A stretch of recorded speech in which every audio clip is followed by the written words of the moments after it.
think today I'm going to make one of my really old recipes. Very simple, but true. And it has to do with just a few ingredients: pinto beans, crushed tomatoes, and onion. And I call it beans over chips. Now, the hardest and longest part of this dish is, as you can see over here, I already got my beans prepared. I had some fresh pinto beans that I took out of my freezer. As you can see what they look like. Here, I probably should just put them in a... Okay, that's what the beans looked like before. And this is how they look after I prepared them. And what I did is I put 1.5 cups of beans to about 4.5 cups of water in here in my pot, brought it to a boil, turned it right off, took it off the burner, and let it just set for 2 hours. After the 2 hours, bring it back to temperature to a little small rolling boil, and let it, with the cover on, let it simmer for 30 minutes more. And this is what it looks like when it's done. So you still have that liquid. I did forget to tell you that before I put them in my pan, I went through and sorted my beans.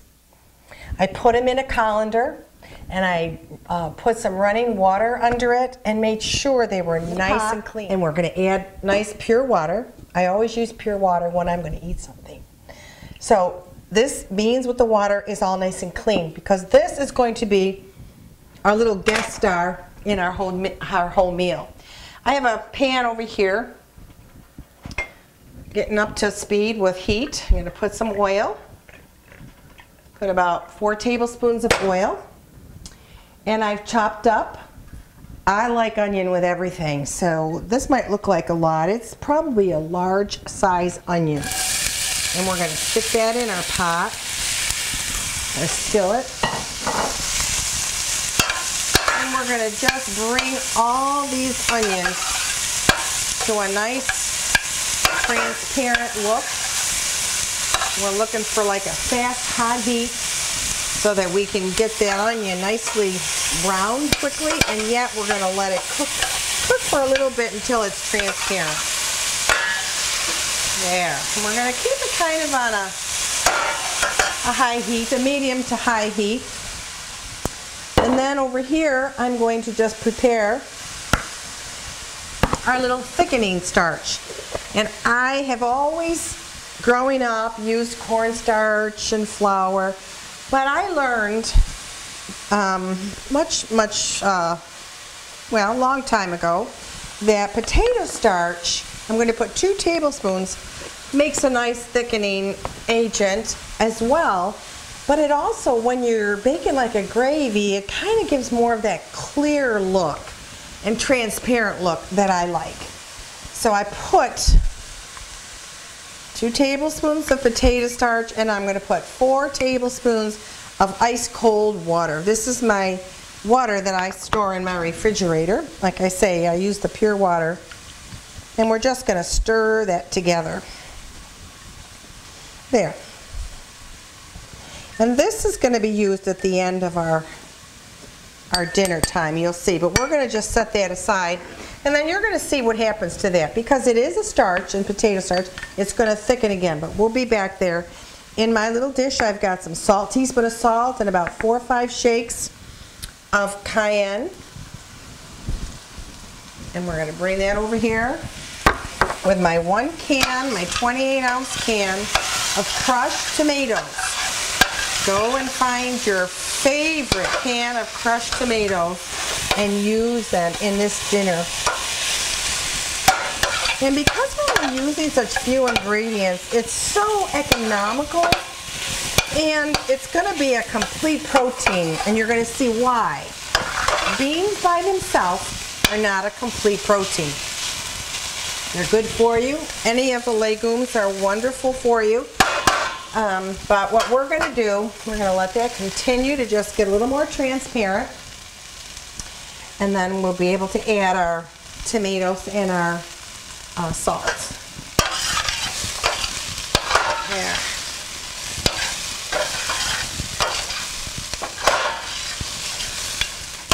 right, I think that's good. Our onions have been slightly browning and getting transparent. You could just smell that awesome smell of browned onions, not burnt. And now it's time, it's been about maybe 5 minutes, time to put in our can of crushed tomatoes. You hear that? Look at the boil. That's because our pan is still hot. And I'll tell you what, you want to have, when you add your tomatoes, you want to keep this action going. So if you have a gas stove, it's easy to just put it up a little bit. I don't have a gas, so it kind of goes down quickly. But you want to let the tomatoes bubble up. I've got my teaspoon of salt with a little bit of cayenne pepper, just to give it a little heat. And I'm going to turn my electric stove right on up to a high. There, you can see it bubbling nicely.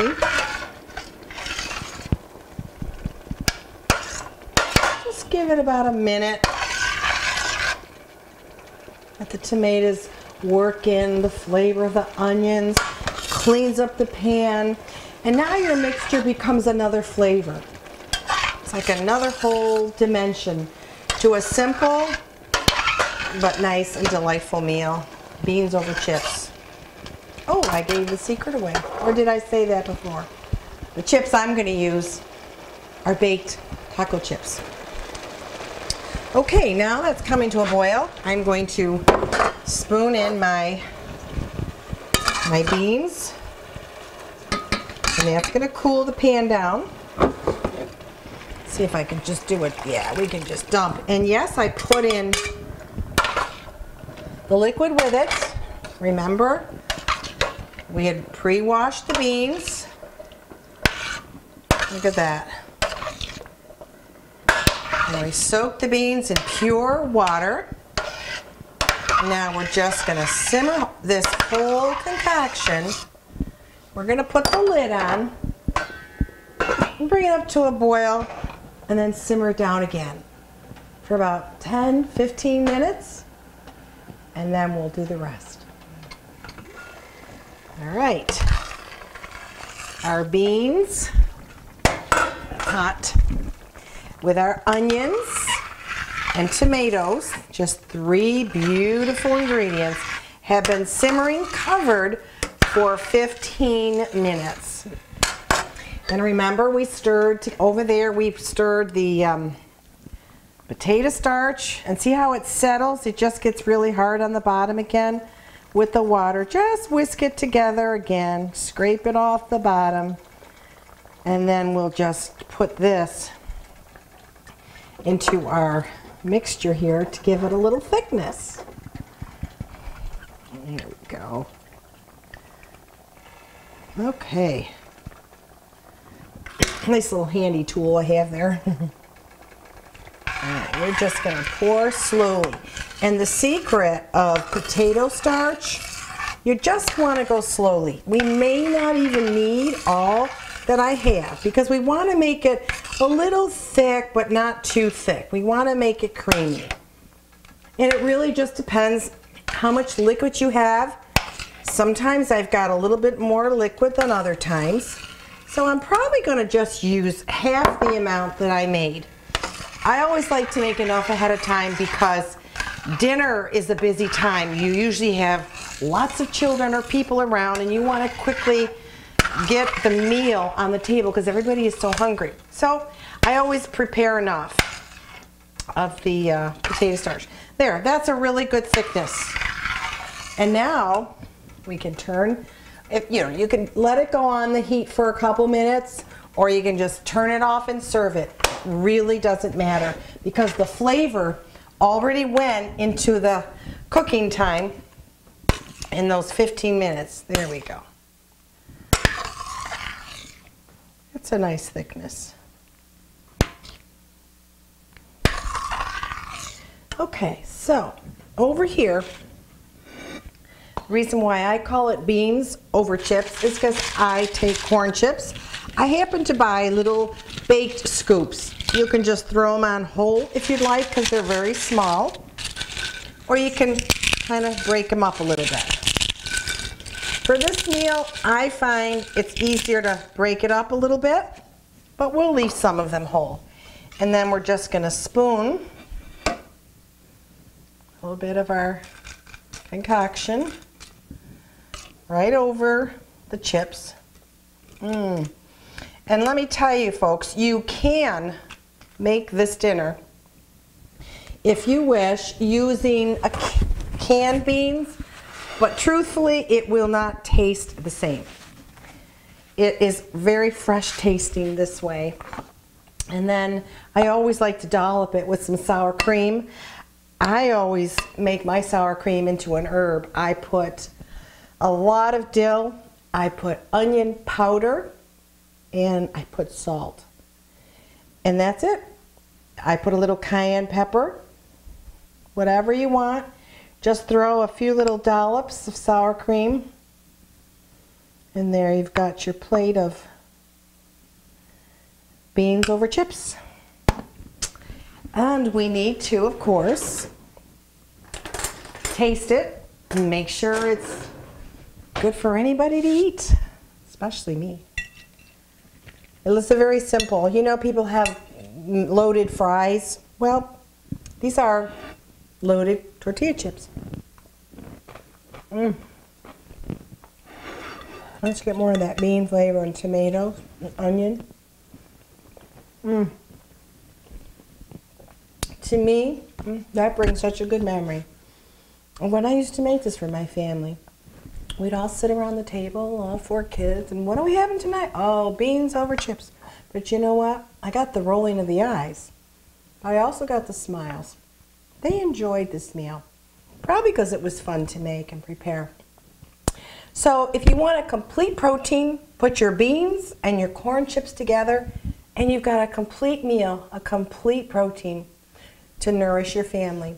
And when you're penny pinching, this is ideal. It's only 4 ingredients. Pinto beans, tomatoes crushed, onion, and tortilla chips. It's delicious. If you'd like to try it, go to my website at memorableFoodDishes.com, and I hope you enjoy a good, healthy meal.